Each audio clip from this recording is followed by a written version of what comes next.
Lugadan ang tulong menor de edad makalis na mabangga nin sarong motorsiklo sa Purok 5 Barangay Kasuna, Tigaon, Camarines Sur, alas 9:25 nin banggi ka nakaaging Sabado, Oktubre 12. Duwang 15 anyos asin sarong 16 anyos ang mga biktima ng mga residente kan San Jose asin Tigaon, Camarines Sur. Basado sa investigasyon, madiklom ang naon nabitan na tinampo asin nasa katahawan na nagjo-jogging ang mga biktima na nauli sa pagkakabangga sa indakan 19 anyos na motoristang si alias JR, residente kan lugar.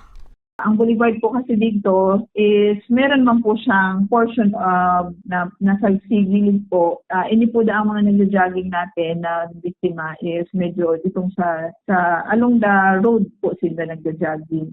Tulos man napigdara sa Tigaon Infirmary Hospital ang mga biktima kaiba ang lugadan man na motorista para sa magkakanigong asistensyang medikal. Maigot naman na nagpagirumdom ang Tigaon MPS sa mga nagagamit ng tinampo na maging alisto nga ni dai madiskwido asin makadiskwido. Para sa mga baratang tatak Bicol, Regine Boy.